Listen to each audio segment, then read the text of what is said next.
Dialogue 340 here. Just us, the hosts. Shalana is one of our hosts now. Don't mind Illy. She's going to be one of us. We did it with Shalana. We're going to do it with Illy too. Yeah. So we're going to bring her in. Illy. So this is just a free Tricksters. conversation with us, just talking about some of the things that matters to us. We were low-key talking about relationships, which is interesting because we have a variety of relationships at this cast. So I'm going to start with Mikey because my heart cries for Mikey's generation. It's Candyland with the California cancer warning on every label. Because for some reason, P65, only California gets cancer for everything you buy. Yeah. Mikey, what does it look like out there? In a VA? In the VI, I mean, I know you missed the international, but for now, when you're in St. Croix, I mean, when I look at home, I always reflect on home is not home. And yeah, it have its highs and its lows. For me as an adult, it comes down to that decisions in life. You leave from graduating from my alma mater and now, being a GBI fellow and going through all these different emotions of now joining an active workforce. So for me, in my mind, how it looks is like, it's tomorrow. I live for like tomorrow. I'm not living life to like the super fullest because, we're doing Dialogue 340.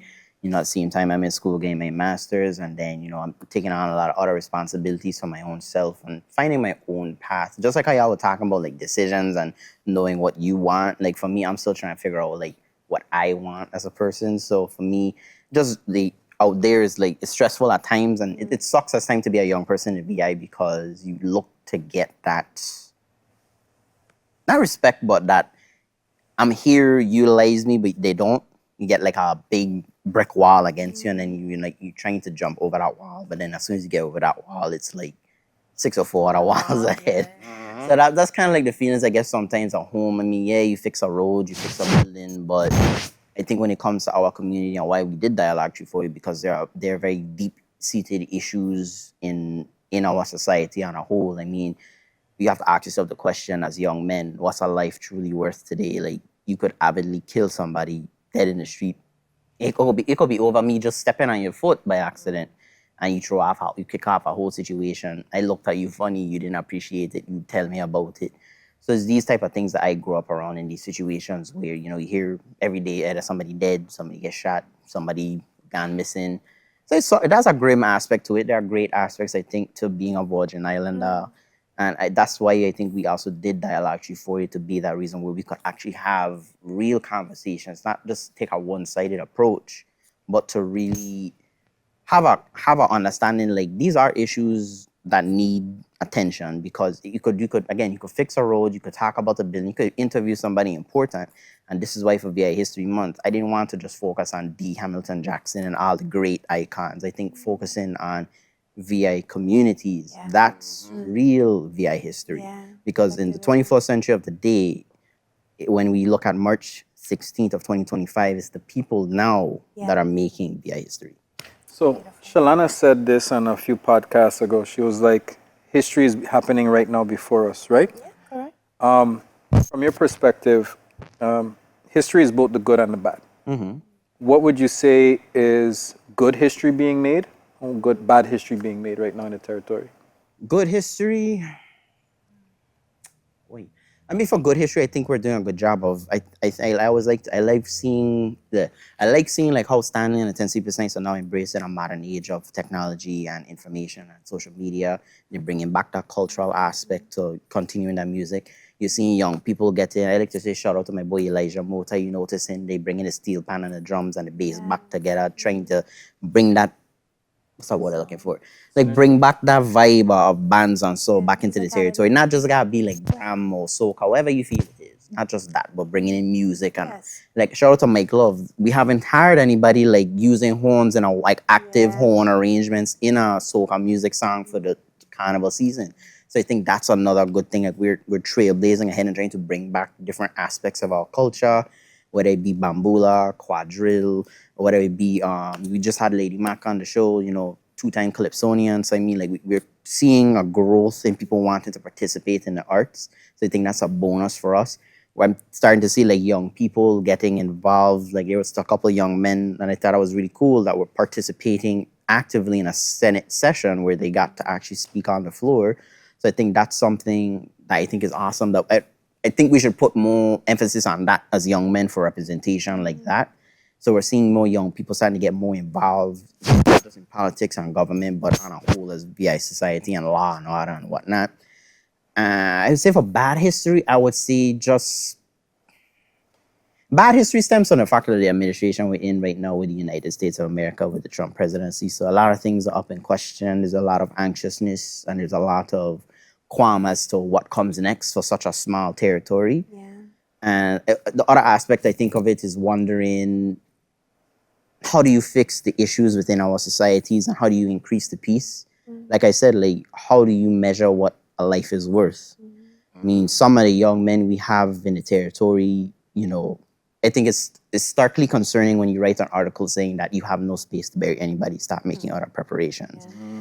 And when you look at that, your graveyards keep filling and filling. And we can't, I understand you can't stop violence, drugs, sex, alcohol, the whole shebang.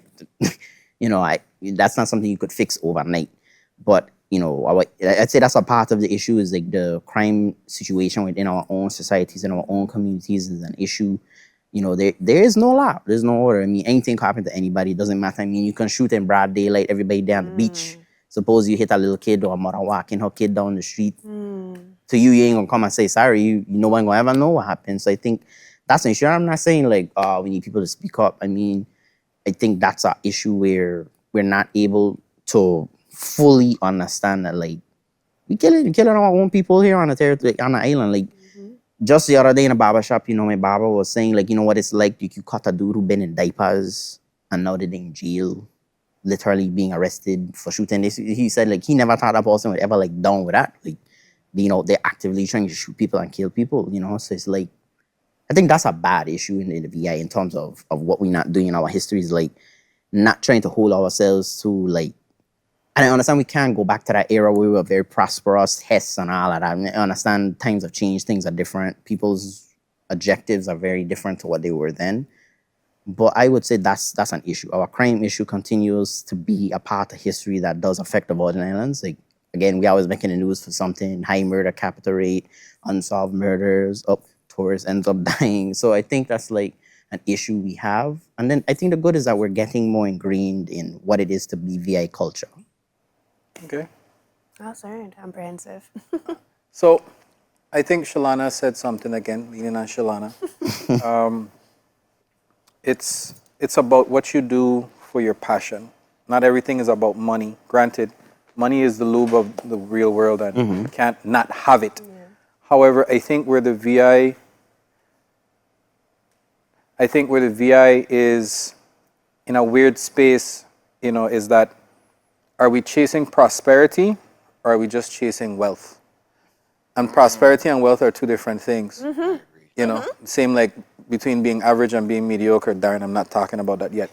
And I think, and that's the problem is because if we're chasing funds and money, we will always sell out, we'll give up, and we'll go out of our we won't have boundaries. Yeah. We won't have boundaries. So I think, exactly. So if we're chasing prosperity, that forces us now to define what is prosperity for us.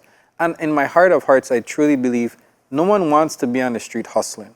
No one wants to have a gun on their side to go pick up the children from school. No one wants to be at a job where you feel undervalued and underappreciated. Like, no one wants to exist in a space where we're just not thriving as a people. However, adults, because we're only adults in this world, are making the decisions that forces us away from prosperity to survival. And I think we need to have that conversation, high and low, about what it means to transition back to prosperity. Because I would challenge you and say, yeah, the VI can be prosperous again. We don't need a mega industry to do it.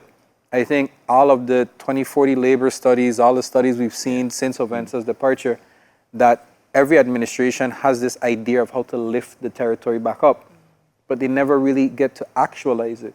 So where's the problem? Where's that executional challenge? So I think this comes to one, going back to what Michael was saying, I think we traded commerce for our souls, right? We adapted something that didn't belong to us, which was this super capitalism, right? And what we've done is we traded in our community for the almighty dollar, right?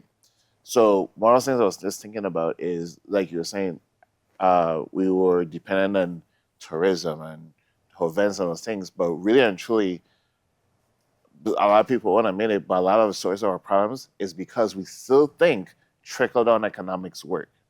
Our whole entire system is built off of trickle down economics, and that's the crazy part because the study of economics always shows that the prosperity of the people always comes from small to medium sized business and middle income people. So when we've traded away our islands, basically the things that are customs, those things, to go get these top dollars or these top companies or whatever that industry is, we also traded a soul. And what we're seeing is the results of it. That's what we're seeing, these crimes and stuff, because whenever you shift resources, you also take back in some other way. So to me, like we don't do a good job of realizing the impact, right? So for example, we're talking about crime and stuff. That's why, like, I'm not bashing it, but I don't see the purpose of having an office of gun prevention, because violence also comes from two major factors: education and economics. Places that do well economically statistically have less crime. So what we do is we try to attack the problem, but not try to solve the problem. Another part that we do a lot of band-aid solutions that hurt us in the long end.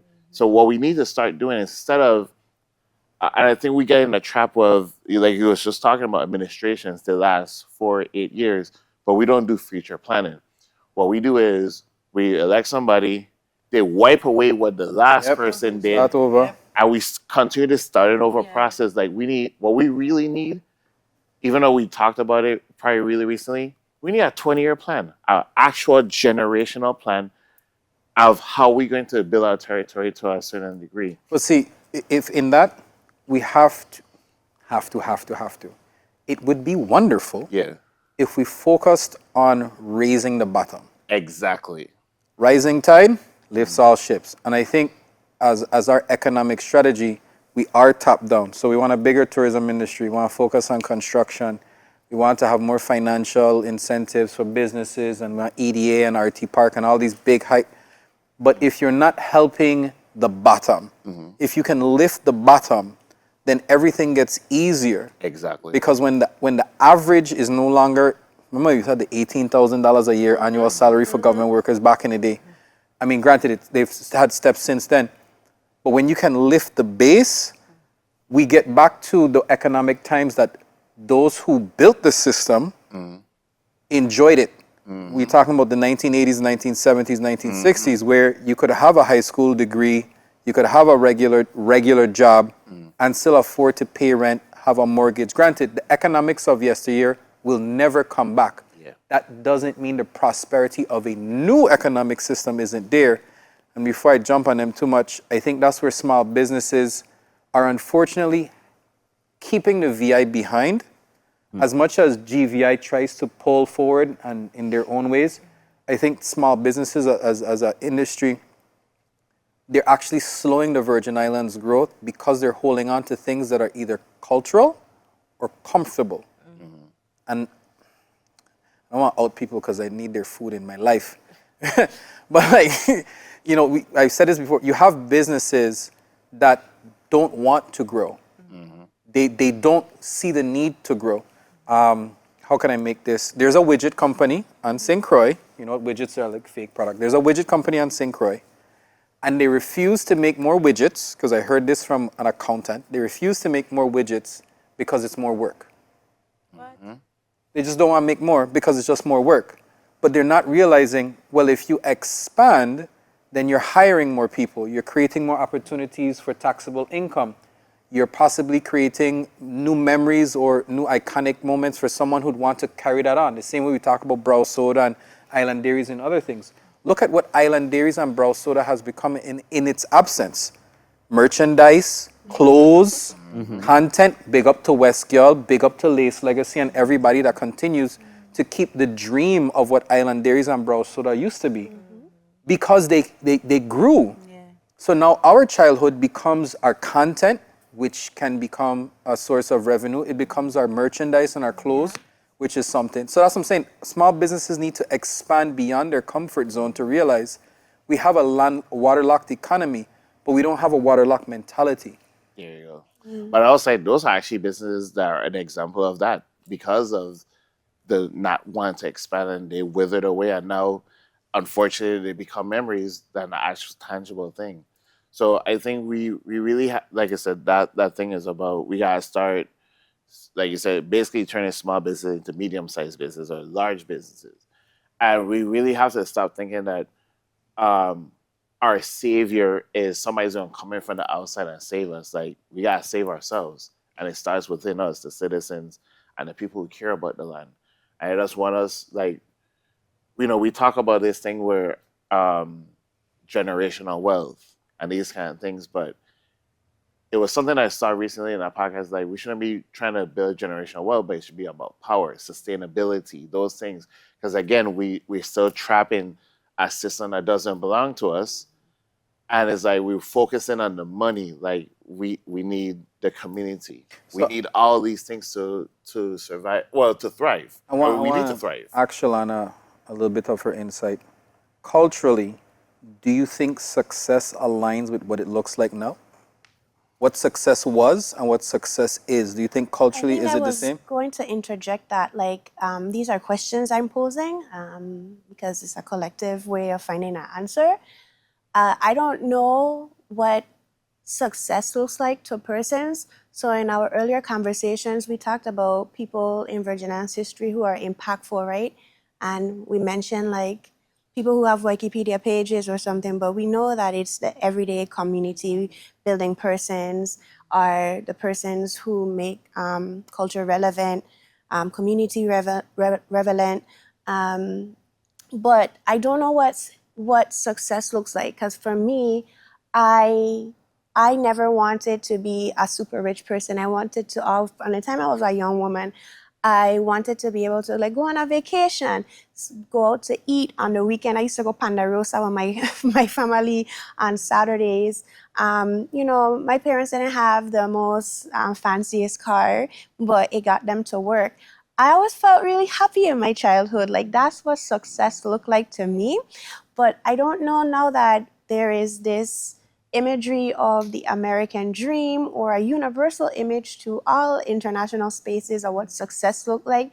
So I question, what does that mean, what success looks like? Are we trying to be a super rich mega space, or are we sort of trying to be aligned that we can make a decent living wage and be one with our ecology? Because what I find is that we're sacrificing our ecology a lot, which is one of the greatest resources other than human resources here in the Virgin Islands.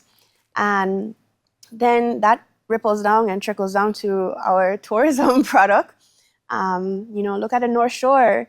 Look at all the stony coral tissue disease that we're experiencing. I don't know any tourists who want to come to see dead coral. So, I mean, the people are rich. I don't want to force on what success looks like on people. I know what it looks like for me, but I don't know. We have another generation that has a different idea of what success is. I don't know if they want to, like, I'll drive Beamers and have, like, 4-story homes, and that's never what I had envisioned. So I don't want to speak on what it looks like for everybody, but I just wanted a safe, comfortable place where I felt happy and safe. Wait, before you continue, I want to ask a legitimate question. What is our tourism product?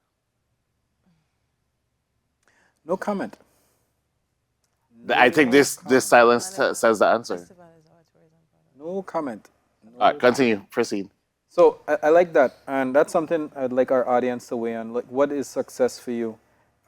Mikey, what's success for you? What does a successful life look like to you?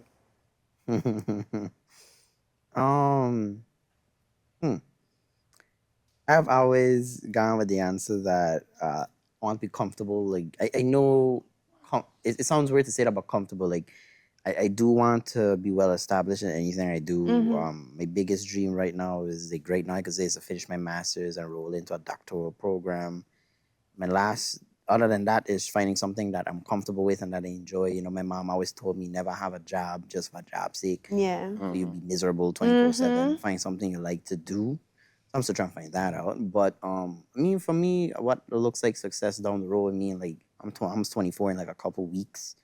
So Man, I mean, Celebration. like coming down the line, maybe if, if I hit 30s, God willing, like more of that, like in my mind at least, is more, being successful, but at the same time comfortable. Like, and I could do what I want. I can travel. There are many things I didn't get to do as a kid, just because my mom did the best she could. Mm-hmm. Like fun fact, I've never like been to like Disney World. I've been to like a water park. Haven't been to Disney World. Haven't been to Six Flags. don't feel so bad having that. No, but I mean in the sense like If my dream in the future is like if I'm comfortable, just so I can go and experience things on my own, continue to create content, and I've always said this best. Like what I see for the Virgin Islands, even up above, far from myself, especially for St. Croix, is more or less to be a modern day metropolis of commerce, tourism, and wealth for people, by I like people, that. with people from the Virgin Islands. Not just, yeah, you could be from outside, but That's the most for the important part. people People here from in the the Virgin community. Islands, right? Because I always say, I may not agree with everything People's Choice goes about delivering their message, but Karen Dickinson always stuck out to me with a quote when she said, people are hungry, and they're not hungry for food, they're hungry for wealth, for hope, for homes, for education. And Correct. I've always that always stuck me, because I think that's accurate. Mr. Dorsey was saying like how your gut wrenches hot, like when you see a single mother strolling. For me, it does the same thing for me too, because I don't feel bad where she'll have like Yep. one in her hand, two on the side, and one in a stroller going down the street. Say one, say two, though. That's a choice. I know, but it's a choice, yeah. But choice for and a me, like decision. it's always been something we either feel bad, like, especially when you get them summers like last summer when you're hot outside, and you just be like, man, because then it makes you wonder so much. Like, yeah, you could rely on everything and let people take care of you, but you have to have more to life than just like living in the projects, living in the hood. Like having credit is important. Trying to get out, like. I understand certain situations put you where you are, and it is what it is, and not all life is bad living. Some people have different expressions to what they see their life as. For me, it's always been on the go 24/7, because it's how I live my life. But you gotta ask yourself this question. Each generation has its own perspective of success. And it's a mixed perspective due to social media. I mean, when you watch Kai Cenat, you watch Mr. Beast, or you watch what's his name? Like Phantom and all those other guys, like they're doing things that you would dream you could do. Like they drive in cars you wish you could drive. They're taking vacations to places you wish you could take a vacation. But I think too, to Social those media plays a degree, role in it. those people are built off an artificial economy. Okay, the things they built on aren't actually like structurally real. So I think that's what I think for your generation, more so than ours, is like that. I think that's muddy in the water. Because I'll give you a story. Like somebody wanted to do some type of like guide, a program where they would go on the weekends and have them run ball and exercise and stuff. And the kid tell him every day, like, because he wanted to, like, he's like into Fortnite and all kind of stuff. So he wanted to be like, I want to be a streamer. He wants to go out there and make money and play. And I think that's a unique perspective. Like, I get it. Physical education is important. Going out there and playing in the sun, you need vitamin D. But other people would tell you, like, it's so different today. Like, with social media and technology, AI is on the rise. Video games are getting more realistic. You got VR headsets now, so people are really trying to move towards a different lifestyle. Yeah. I mean, you have the guy that's a living experiment trying to push the boundaries of how young you could be, even if he's like 40. Yeah, he's creepy though. Yeah, Low-key but translucent. I know, but like, No, he's this millionaire who's trying to crack life life, yeah, and fight death. death, yep. So he's doing everything from like injecting fat into his face. He's doing blood transfusion with his younger son. Yep. Like he's trying to build a science around being young forever. But he crazy. He looked like uncooked chicken. But I want to say something that might not be comfortable for some. Zeitgeist can be a good and a bad thing. Shalana, you know what I'm talking about. So zeitgeist is the sum total of your experiences within the age that you live. And I just looked up something. They just announced that they're going to break down They broke ground on Hamilton Jackson Terrace Yeah. in Christiansted. Do you know when it was built? It is at least In a- 70 years. 1954. Yeah, Yeah. the 50s when they clear out Freegut. I know. So I'm now from think that about area. it. That's almost 70 years. That's, if you look at generation in terms of 20 years, that's at least 3 generations Maybe 4. of living 4. in that space. But I want to add to that. There's a larger picture here. So that same thing that happened in Freegut and Watergut area in Christiansted happened in Frederickstead, which they call Panbush. So those were free black spaces that couldn't move around a lot in the more Caucasian European places in town where most of fruitful of life was occurring and jobs and so forth. And although persons didn't have, that's why I want to engage in a conversation on what success looks like. Although they didn't have the most modern homes, like that was their homes. Like the reason why we see 2-story homes in Christiansted and Frederickstead is because you lived on top and then you Worked ran on your the bottom, business. So yeah. it was a self-sustaining area. So then modernicity came with, and the American dream came, and I don't know if it was conscious or unconscious, but they cleared out those neighborhoods telling people that it would be better for them to go into public homes. And then we lost like our neighborhood, we lost our sustainability, we lost parts of identity because now, for the most part, people live with their grandmother, your mother and father, and you had another multi-generational. And we just spoke about how that kind of was like broken down where everybody now has to live in in different homes and you lose that structure. So there's also that part of it. Again, I can't say, and there will be an academic debate if it was done consciously or unconsciously, but those are the ways in where we said we were looking for success. But in my opinion, we sort of like unraveled ourselves. Yeah, that's how I really think. I'm gonna pinch you, okay, fine. That's Because I should have went home. I didn't know, yeah. And you didn't ask me no question yet, so definitely. So, what is success to you? Y'all gonna cut that part out, right? Yeah, you they'll cut it out. Your wife over there, like. Yeah, she I was legit laughing. falling asleep. Sorry. I legit falling I was gonna pinch you or something to get you. Should have pinched me, but then I'll fight you. So before Ileana falls asleep, I'm because so tired, she's a hustler. Remember, Prolific has been going on for all of March, so it's not All like of she's just tired for tired's sake. February. What is success to Ileana? Success to me is the ability to create something in your mind and execute it, and execute it as close to the way you imagine it as possible. I feel like that's success for me. And what does a successful life look like practically? A successful life is practically,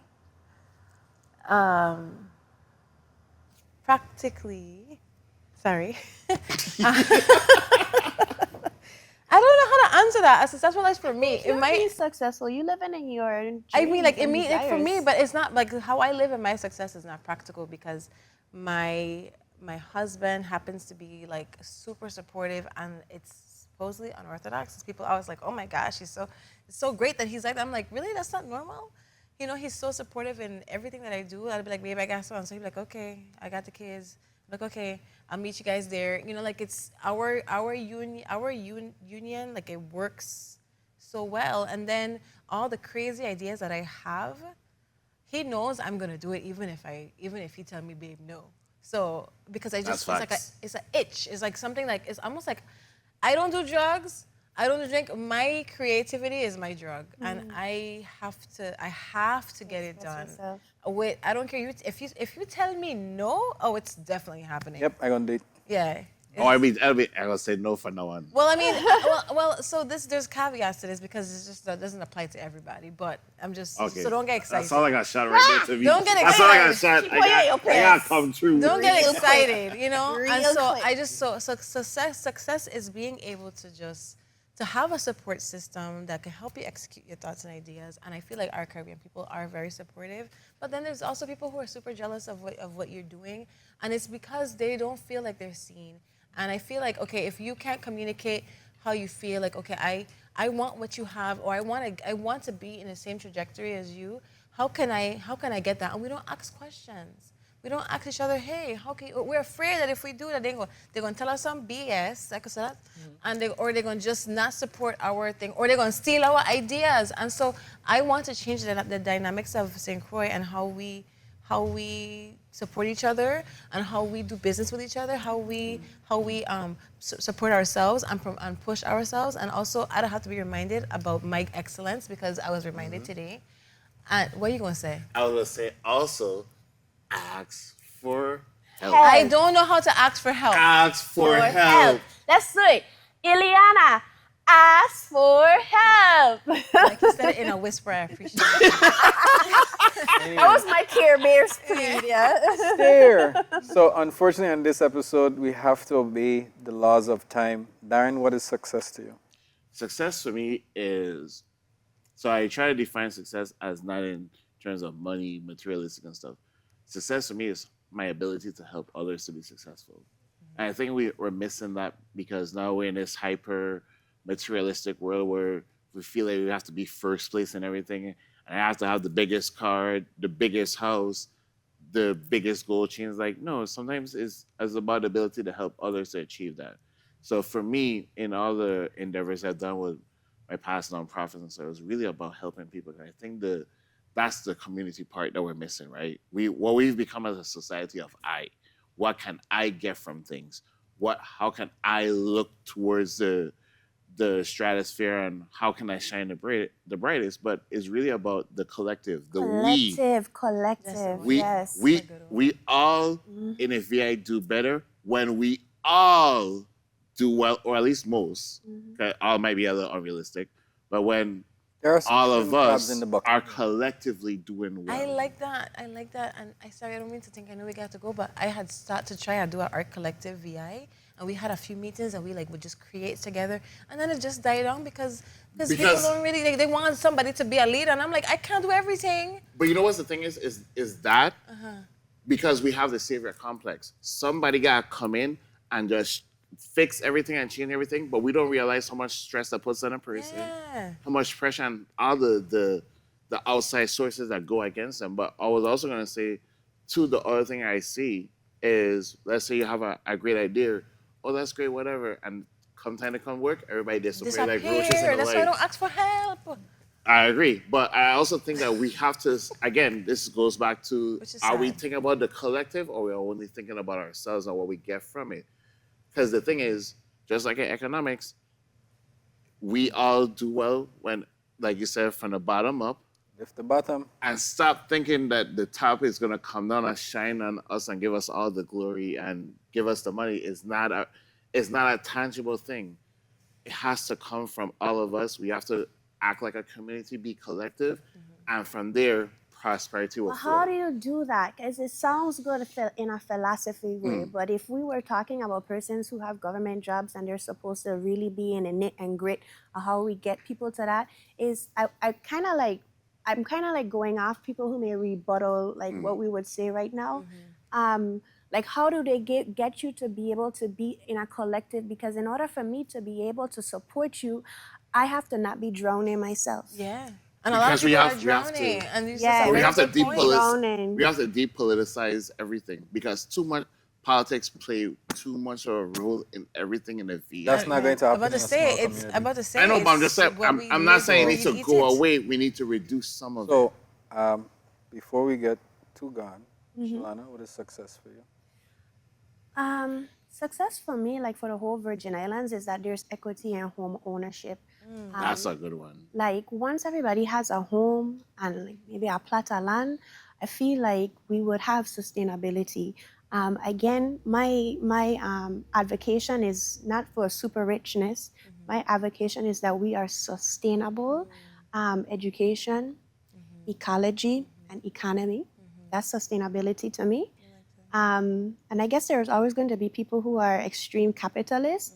I don't think that this space has ever been, we've been extracted from through capitalism. I don't think the people here have ever been, and it will be hard for us to reach that because it's never been a part of our identity. Yeah, so I don't know I can't speak for persons who are younger for me, but I would like them to rethink what collectivism means, sustainability. What? Yeah. So that's Oh, Gotta trust. Also, Yeah. stop selling granny house. Please. Yeah, so it's like gotta trust. Put in a trust, So not a will. I always wanted to be able. One of my dreams, So it's just success for me. Yeah. Yeah. The VI, like I told you guys before, the VI haunts my dreams if I leave it. And I realized that dream of a modern looking downtown Christiansted or a beautiful looking wharf or any of the infrastructure projects that makes a city or island look beautiful is all for naught if the people don't have pride. And I will say this and say this again. I don't think globally, for all of us in the VI, there's a binding sense of national pride. You don't really feel so. There's pride, but not that It's not national, bound. So it's yeah. like I go to New York. I could talk crap all I want, but if I bag on New York is going to bag on me. See what I'm saying? New York loves New York, whether it's good, it's bad, it's indifferent. And there are Virgin Islanders that fly that flag in entertainment, in art, in education, not enough in science. I ain't talking about politics. But I think we lack in that unifying national pride that wants to see the whole place lift up at the same time. And one of the underlying issues I will say, my dream that I would like to see is accountability in the Virgin Islands. Yes. If we could have accountability, Big screw transparency. Yeah. You cannot have transparency without accountability. Yeah. And I said this before years ago. When I grew up and my father had a government job that he used to thief from, and my mother had a job that she could have get away with murder, and my grandmother had a job that could do. When you have jobs and you have a culture that allows people to not be held accountable to the ills and the wrongs that they do, we will never succeed. You cannot tell me that the child that's now third generation welfare services, living in the hood, going to a school that don't get fixed every year, seeing budget hearings come and go, is going to want to respect a GVI job the way someone who's never had that opportunity would. You see what I'm saying? That's why I think, for me, accountability is the bottom. We got to start being accountable. Listen, folks, we have 4 whistleblower lawsuits in the Virgin Islands right now. To date. Housing finance, name them. You got housing finance. Don't let me do dry. There's one in Wapa. There's one in Wapa. Department of Finance just had one the other day. Yes. And wasn't there one in education as well? Education. And then there's one for RT Park. Yes. You have 4 to 5 whistleblower lawsuits. Like, I don't want to talk about corruption because we know the whole man ethos thing. Like, accountability. You're not going to tell a youth man put down the gun when the man with a pen doing just as much damage. Yeah, it's true. If not even worse. Even worse. So I think for my dream to come true, because my real heart's desire to be in a GTR completely specced out, driving down South Shore, looking at a racing facility where I can have Formula One. Talk to me, Mikey. In the VI. Yeah. My VI is a bougie VI. Why can't we be like Monte Carlo? Why we can't be like Macau? We should have Red Bull racing in downtown Christiansted. We should have rally. We should have winter X, when they have the summer X games and it's winter, they should be down here. We should have elite, affluent sports and outings. Our battlefield in West should be slamming. We should be hosting inter-Caribbean games, the Pan Am games. Like, there's nothing that stops the VI from being amazing except us being accountable and holding each other to the fire. But I just want to say on behalf of Dialogue, like Mikey said, we hit 1,000. Shalana's not going anywhere. We're working on tying Ileana's feet. Darren has been a champion in the comments. And we're going to keep pushing. See what I'm saying? So respect your culture. Love our people. Fix your economy. Don't forget the youths. Drink your bush tea. Be prolific in life. I like that. And stop thinking trickle-down economics. Like I tell you. And me, hold each other accountable. Yes. See something, say something. Wrong is wrong. A dead man is a dead man. A spade is a spade. That's what my grandmother taught me. Dialogue 340.